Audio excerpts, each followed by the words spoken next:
지난주 우리는 고린도 교회의 대표적 문제의 하나였던 분열에 대한 문제를 살펴보았습니다.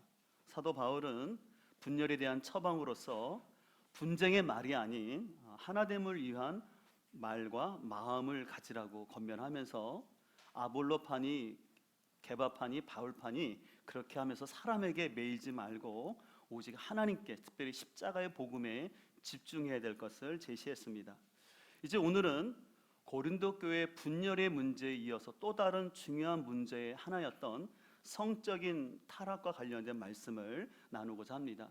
우리가 지난주 큐티 본문인 고린도서 5장 전체와 6장 12절부터 7장까지는 바로 음행과 결혼에 대한 문제를 다루고 있습니다. 어떻게 보면 오늘 주제가 좀 부담스러운 주제이지만 너무나 중요한 주제이기 때문에 우리는 성경적인 내 몸 사용법에 대한 그것들을 알 필요가 있습니다.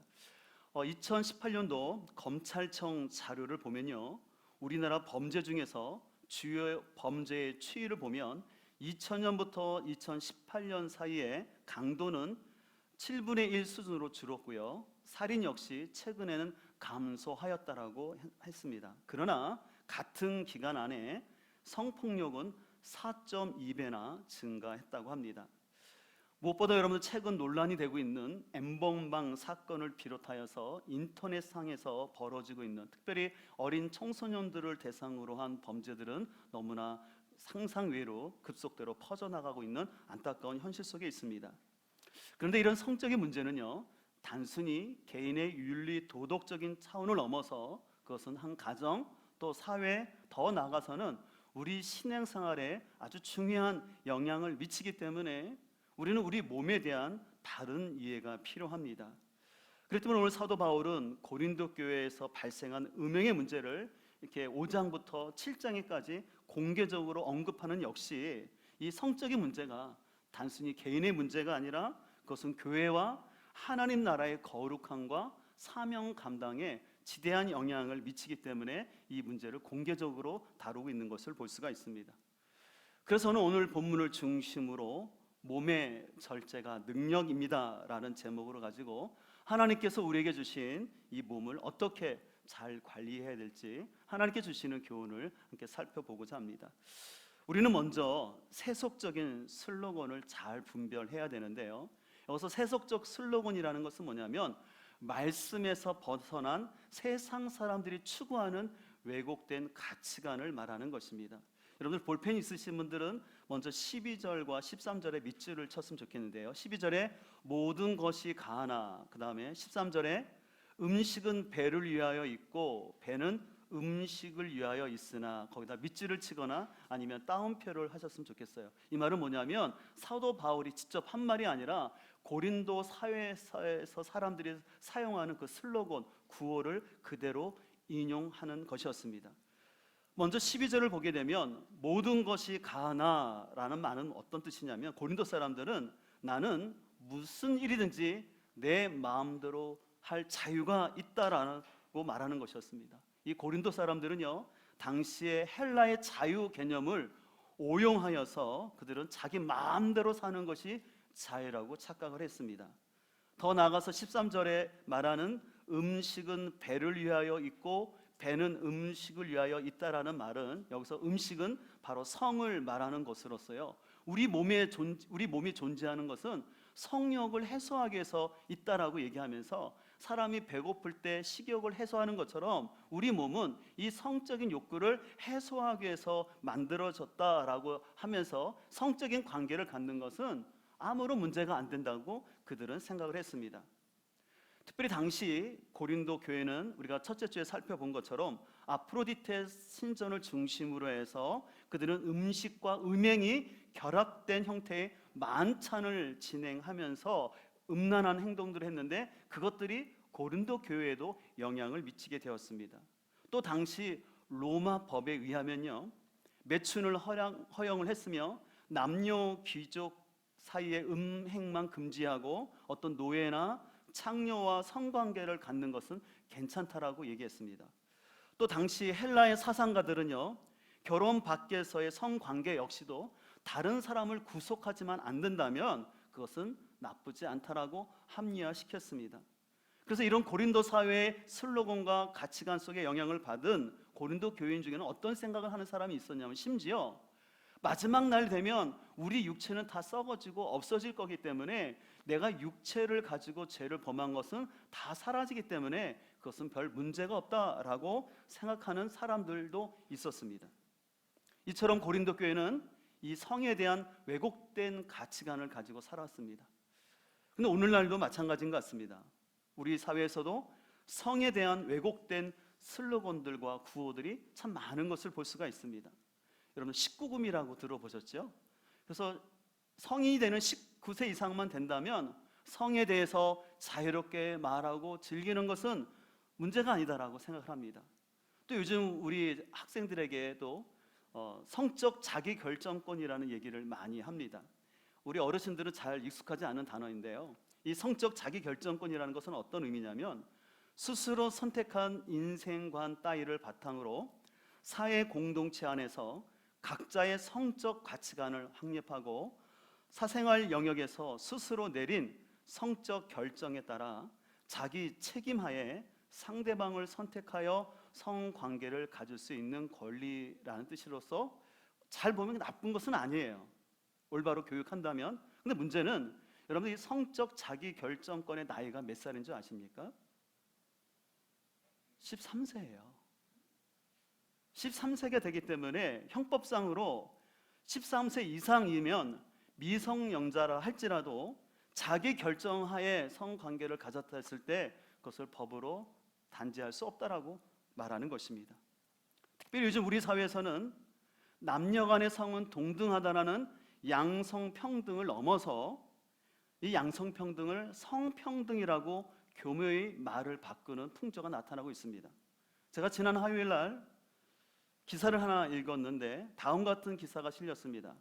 세종시 교육청에서는 학생들에게 양성평등 교육에 대한 조례안을 만들겠다라고 했는데, 우리가 당연히 아까 말한 것처럼 남녀의 성은 평등하다라고 가르쳐야 됩니다. 근데 문제는 이 양성평등을 말하면서 제가 형광판으로 칠해놨는데 가로로 묶어서 성평등이라고 적어놨어요.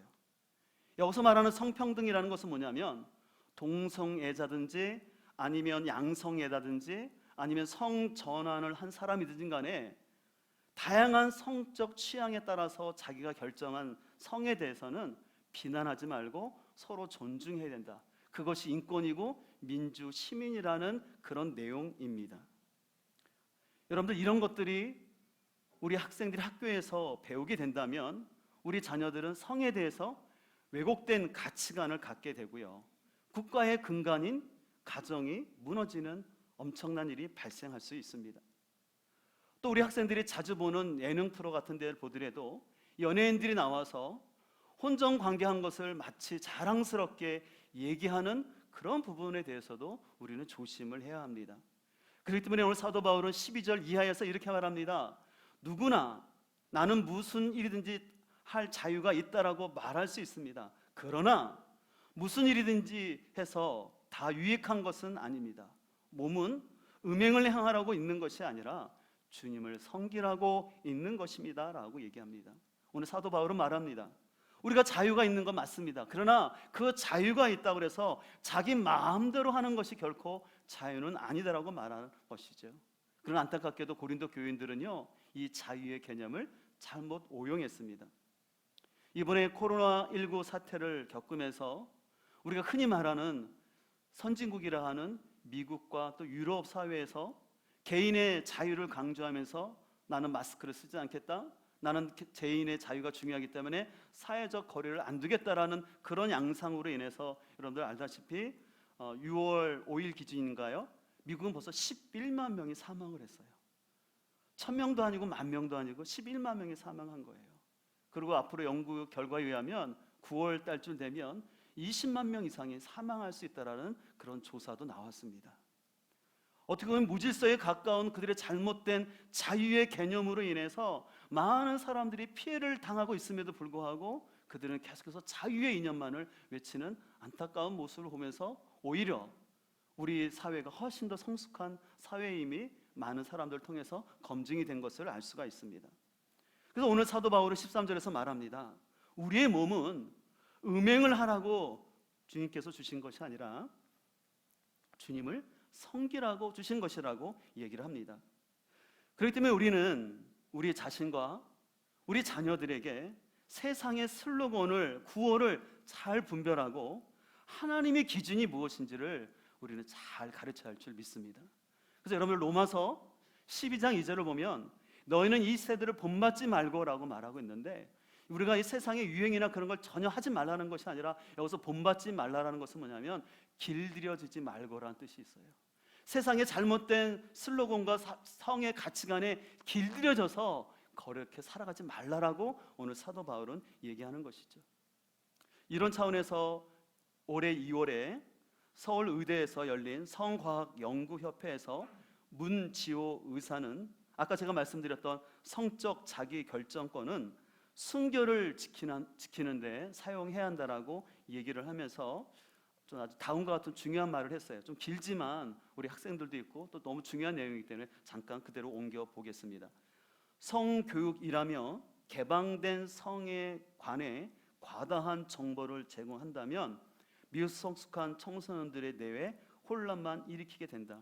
실제로 학교에서 성교육이라는 미명하에 굳이 알려지지도 않을 것들을 과도하게 알려주는 것이 있다는 것이죠. 또한 포괄적인 성교육이라는 이름으로 이런 것도 가능하고 저런 것도 해도 된다는 식의 교육은 아이들을 좋은 인격체로 성장시킬 수 없다. 예, 실제로 어떻게 동성애하는 방법인지 그런 것들을 또 알려주는 교육도 있습니다. 금지할 것에 대해 명확하게 하고 권위 있게 가르쳐야 한다. 훈육할 때 안 되라는 것은 억압이 아니라 긍정의 대답임을 알려줘야 한다. 그러면서 특별히 문지호 교수는요, 성관계의 모본 해답은 순결임을 강조합니다. 그래서 계속 이렇게 말합니다. 순결은 단순한 절제나 금욕이 아니다. 성적으로 순결한 것은 자신의 행복을 위한 투자요, 사랑하는 배우자에게 주는 가장 아름다운 선물이다. 인내하며 순결을 가꾸는 과정 자체가 연인에게 믿음을 더해주고 서로의 매력을 높여준다. 사랑을 확인하자는 꼬임으로 혼전 성관계를 가지면 안 된다. 다른 커플들이 다들 하니까 우리도 성관계를 갖자는 거짓말에 속으면 안 된다라는 내용을 가르쳤는데 굉장히 좀 공감 있는 내용이었습니다. 실제로 여러분들 통계 조사에 의하면 혼전 성관계를 가진 커플의 경우 이혼율이 2배나 높다라는 통계가 나온 것을 알 수가 있습니다. 특별히 우리 청소년들에게 자기 몸이니까 자기 책임하에 성관계를 할 수 있다라는 성적 자기 선택권을 너무 강조하는 것은 우리가 지혜롭지 못한 부분이기 때문에 우리가 잘 분별할 필요가 있습니다. 소망하는 것은 이 시대에 왜곡된 성 가치관을 분별하는 바른 기준이 우리 부모 세대와 우리 자녀들 가운데 잘 세워질 수 있기를 주님의 이름으로 축복을 합니다. 두 번째로 우리는 우리 몸은 하나님의 성전인 동시에 성도들과 연결된 한 몸이라는 사실을 기억을 해야 합니다. 오늘 15절에서 사도 바울은 이렇게 말합니다. 여러분의 몸이 그리스도의 지체라는 것을 알지 못합니까? 그런데 내가 그리스도의 지체를 떼어다가 창녀의 지체를 만들 수 있겠습니까? 그럴 수 없습니다. 좀 사도 바울은 좀 격한 감정으로 얘기를 합니다. 사도 바울은요, 우리 몸이 예수님의 지체와 한 몸이 되었다고 말하는데 어떻게 됩니까? 그것은 바로 우리가 예수님을 나의 구세주로 믿고 신앙 고백을 하고 침례를 받을 때 우리는 예수님과 이제 한 몸이 되지 않았습니까? 그렇기 때문에 사도 바울은 19절에서 이렇게 말합니다. 여러분은 여러분 안에 계신 성령의 성전이라는 것을 알지 못합니까? 여러분은 성령을 하나님께로부터 받아서 모시고 있습니다. 여러분은 여러분의 자신의 것이 아니다라고 말하면서 성령님이 우리 안에 거하시기 때문에 성전이 되었다라는 것입니다. 그렇기 때문에 여러분 아침에 교회라는 것은 건물이 아니라 우리 자신이죠. 그래서 우리 안에 성령님이 거하시기 때문에 거룩한 성전이 되었습니다. 그렇기 때문에 사도 바울은 16절에서 말하기를 창녀와 합하는 사람은 그와 한 몸이 된다는 것을 알지 못합니까? 라고 말하면서 우리가 음행을 하는 게 왜 문제가 되냐면 우리는 이미 예수님과 어떻게 했어요? 한 몸이 되었는데 내가 창녀와 몸을 섞게 되면 바로 거룩하신 예수님의 몸을 더럽히는 거라고 오늘 사도 바울은 강하게 질책을 하는 것이었습니다. 이것을 좀 더 쉽게 그림을 통해서 설명한다면 우리는 침례를 통해서 내가 예수님과 영적으로 결합을 합니다. 그래서 우리가 주님 안에서 한 형제 자매가 되죠. 그래서 이렇게 예수님을 신앙으로 고백한 사람들의 모임이 교회가 되는 것입니다. 그래서 우리는 예수 그리스도의 지체로서 한 몸을 이루고 있는 것이죠. 근데 그 지체가 된 우리 중에 만약에 어떤 사람이 음행이라는 죄를 범하게 되면 이것은 단순히 개인의 문제가 아니라 그 음행한 사람들로 인하여서 그 같이 한 몸 된 지체가 마치 바이러스가 전파되는 것처럼 같은 영향 안에 있어서 주님의 거룩한 몸인 교회를 오염시키는 결과를 가져온다는 것이죠. 그렇기 때문에 여러분들, 교회나 목회자의 성적 타락은 세상 사람들의 성적 범죄와는 다른 측면이 있습니다. 우리가 어떻게 보면 뉴스에서 세상 사람들이 어떤 성적 범죄를 범했다라는 얘기를 많이 들을 수 있어요. 여러분들, 근데 그런 차원하고 저와 같은 목회자가 성적 범죄를 범하는 것은 그것은 너무나 큰 아픔이고 하나님의 영광을 가리게 됩니다. 그래서 이런 차원에서 저와 같은 목회자의 성적 타락은 용납돼서는 안 됩니다.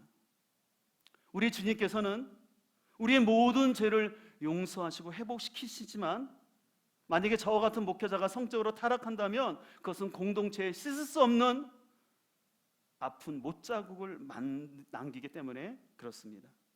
그래서 여러분, 결코 음행은 개인의 윤리 도덕 차원이 아니라 그것은 가정과 자기의 자녀 또 내가 한 형제 자매된 교회 공동체를 쓰러뜨리게 하는 죄라는 사실을 우리가 잘 기억을 해야 돼요. 이것은 나 개인의 어떤 윤리적인 차원의 문제가 아니라 내가 쓰러짐으로 인해서 내 가족과 내가 몸담고 있는 교회 전체에 안 좋은 영향을 미친다는 사실을 우리가 잘 기억할 필요가 있습니다. 그렇기 때문에 보네퍼 목사님은 나를 따르라는 책에서 이 성과 관련된 문제를 이렇게 얘기합니다. 1년의 죄 가운데서 음행의 죄가 처음에 나오는 것은 분명히 우연이 아니다. 그 이유는 특별한 시대적 상황에 있는 것이 아니라 이 죄의 특수한 성격에 있다.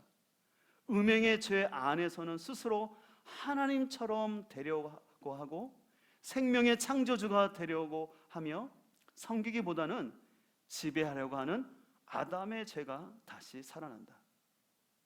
그리스도인들에게 음행은 특히 그리스도의 몸 자체에 대한 죄다. 왜냐하면 그리스도인의 몸은 그리스도와 한 지체이기 때문이다. 그는 오직 그리스도에게만 속해 있다. 그러나 창녀와의 육체적 결합은 그리스도와의 무엇을 망가뜨립니까? 신령한 교제. 우리 안에 성령으로 우리 안에 성전된 우리 주님께서 우리가 이런 죄를 범하게 되면 이 교제가 끊어진다는 것이죠. 이것을 가장 극명하게 보여주는 사람이 있다면 바로 구약에 나오는 다윗 왕입니다. 여러분 아시는 것은 다윗 왕은 참 인품이나 여러 가지 있어 부족함이 없는 너무나 용맹스러운 또 하나님 마음에 합한 왕이었습니다. 그러나 그 인생에 있어서 참 너무나 가장 안타까운 순간은 여러분들 아시는 것처럼 밧세바와의 간음 사건이었습니다. 그래서 그는 그 죄를 범하고 난 다음에 눈물로 이불을 적시며 하나님께 간절한 회개의 기도를 드렸습니다. 그 기도 가운데 시편 51편 11절을 보면 주님 앞에서 나를 쫓아내지 마시며 주님의 성령을 나에게서 거두어 가지 말아 주십시오.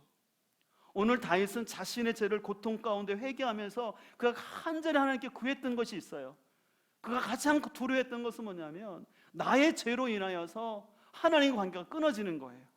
내가 더 이상 하나님과의 친밀함 속에 있지 못하고 하나님과 관계가 단절되는 것. 그래서 다윗은 비록 자기가 죄를 범했지만 하나님 나를 불쌍히 여겨주시되 제발 내 안에서 성령을 거둬가지 말라라고 다윗은 기도했던 것을 볼 수가 있습니다. 그렇기 때문에 그는 17절에서 계속해서 이렇게 고백합니다. 하나님께서 원하시는 제물은 찢겨진 심령입니다.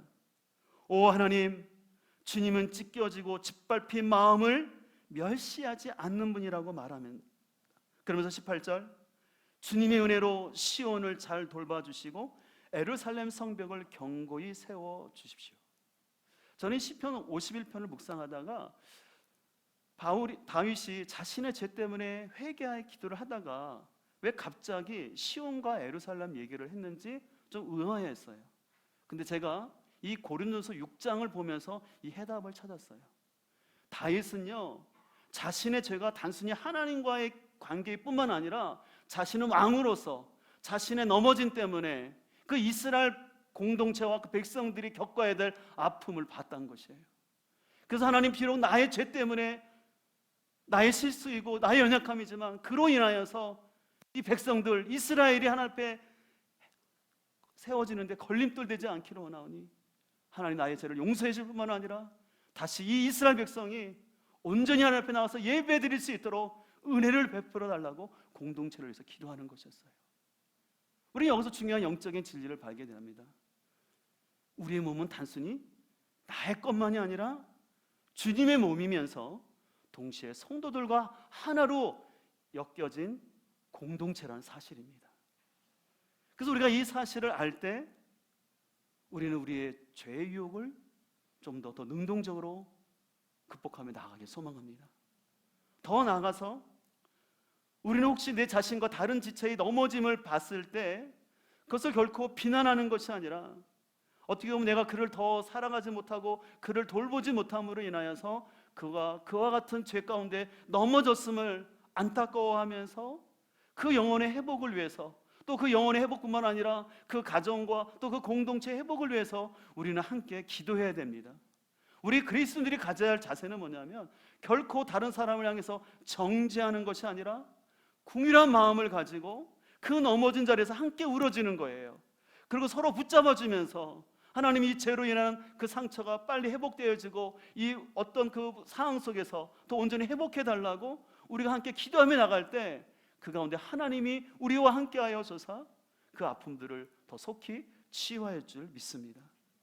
그렇기 때문에 오늘 사도 바울이 이 고린도서 5장부터 7장에 이르기까지 공개적으로 이 고린도 교회의 성적인 문제를 다루는 이유는 고린도 교인들을 정죄함이 아니라 그들을 사랑하고 회복하려는 마음이 있었기 때문에 그런 거예요.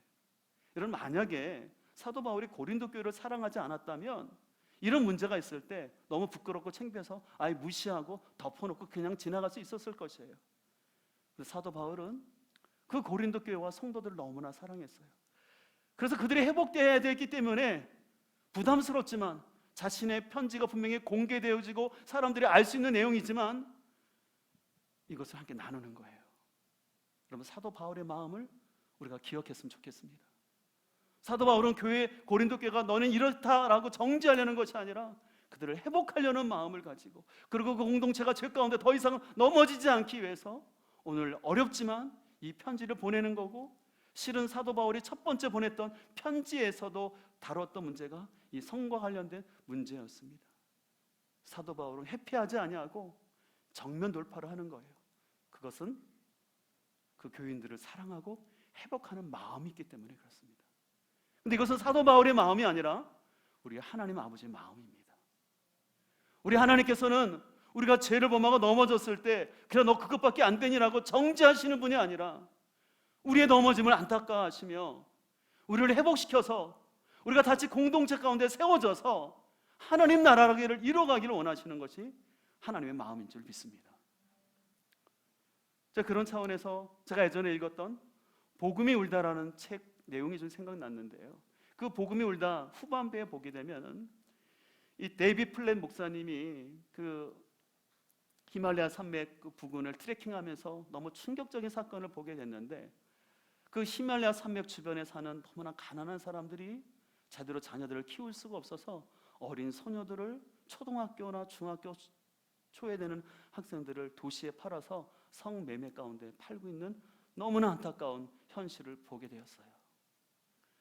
근데 그런 안타까운 현실 속에서 거기서 사역하고 계시는 분들이 얘기를 전하게 되는데, 거기서 성노예로 팔려와서 어떤 성적 놀이개로서 그 삶이 망가졌던 그 소녀들을 회복하는데 어떤 회복 사역을 하냐면, 그 소녀들을 앞으로 나오게 한 다음에 그들에게 유리컵을 하나 준다고 합니다. 지금 보시는 것처럼 유리컵을 준 다음에 저것을 바닥에 집어 던지라고 그래요. 집어 던지면 어떻게 될까요? 당연히 깨지지 않습니까? 그것은 뭐냐면 어떻게 보면 그들의 지난날 깨어진 삶을 말하는 거예요. 그 다음에 다음 미션을 주는데 그 깨어진 유리들을 다시 붙이라고 합니다. 그리고 다시 붙인 다음에 그 안에다가 촛불을 넣어줘요.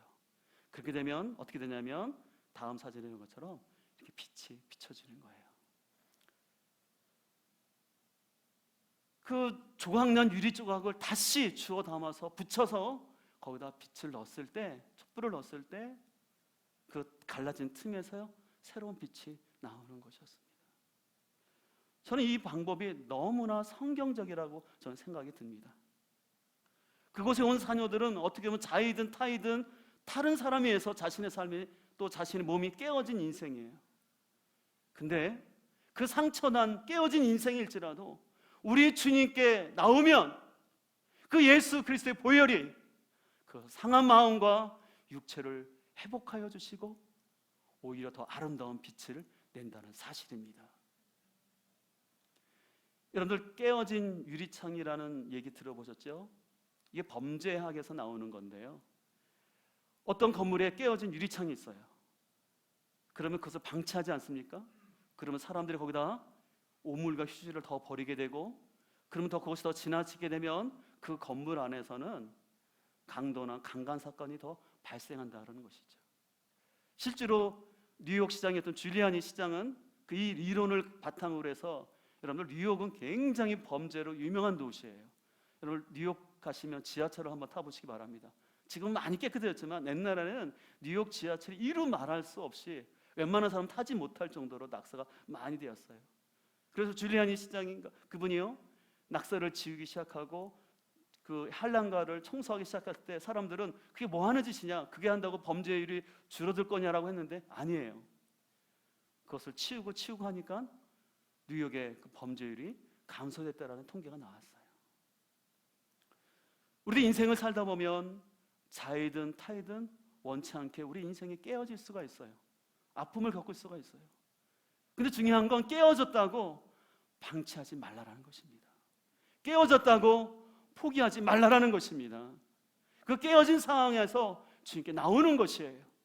그러면 우리 주님께서 우리를 다시 붙여주시고 싸매주시고 감싸주셔서 또 다른 빛을 내게 하는 것이 우리 하나님의 사랑인 줄 믿습니다. 그렇기 때문에 오늘 사도 바울은 6장 20절에서 이렇게 말합니다. 여러분은 하나님께 값을 치르고 사드린 사람입니다. 그러므로 여러분의 몸으로 하나님을 영화롭게 하십시오. 여기 값이라는 것은 대가 지불하다, 존귀, 경외라는 뜻이 있는데 단수예요. 단수라는 것은 한 사람이라는 거죠. 바로 예수 그리스도의 그 보혈의 피로 하나님께서 우리의 모든 죄값을 지불해 주심으로 말미암아 우리를 다시 존귀하고 깨끗한 영혼으로 주님께서 만들어 주신 줄 믿습니다. 그렇기 때문에 사도 바울은 이렇게 값으로 산 몸이 되었기 때문에 하나님께 영광을 돌리라는 것이에요. 그러면서 사도 바울은 한 번 더 권면합니다. 18절에서 음행을 피하라고 말하고 있습니다. 사도 바울은 음행은 맞서서 싸우는 게 아니라고 말합니다. 요새처럼 유혹의 자리에 있을 때 내 겉옷이 벗겨진 안이 있더라도 도망가라는 것입니다. 제가 예전에도 말씀드린 것처럼 손자병법에 나오는 36개 병법 중에 가장 최고의 병법이 있다고 했지 않습니까? 그 36개 주랭랑. 싸우지 않고 도망가는 게 승리하는 거예요. 우리는 성적인 유혹 앞에서 도망가야 합니다. 우리가 인터넷을 하거나 스마트폰을 사용하다 보면 내 의지와 상관없이 다른 이상한 것들이 많이 들어올 수가 있습니다. 그럴 때마다 우리는 도망가야 됩니다. 내 마음을 거기 주지 말아야 됩니다. 스킵하십시오. 꺼버리십시오. 그러면서 우리는 무엇보다 오늘 사도 바울이 권면하는 것처럼 우리 몸으로 하나님께 영광을 돌리는데 적극적으로 하는 거예요. 여기서 절대 여러분들 오해하지 말 것은, 우리 기독교는 내 스스로 도를 닦아서 내 윤리적 훈련을 통해서 내가 죄를 안 지려는 게 아니에요. 내 노력으로 죄를 안 지려고 하는 것이 아니라 먼저 내 안에 더욱더 성령의 충만함을 채우는 거예요. 그리고 내 몸을 더 적극적으로 하나님께 드리고자 할 때 내가 하나님과 더 교제하고 하나님의 말씀을 더 묵상하고 또 오늘 찬양 드린 것처럼 그 주의 임재의 찬양이 더 우리 안에 가득하게 될 때 더럽고 처한 곳이 없을 때 그것은 우리는 분별해내며 그것을 극복할 수 있는 힘이 생길 줄 믿습니다. 소망하는 것은 여러분 홀로 앉아서 내가 죄를 이기려고 그렇게 싸우지 마시고, 여러분 공동체 가운데 나와서 빛 가운데서 하나님의 예배 가운데서 여러분의 영혼의 말씀과 찬양으로 세워지길 소망합니다. 그리고 혼자 있지 마시고 공동체에 머무르십시오. 그것이 우리를 더 건강하게 하는 줄 믿습니다. 그래서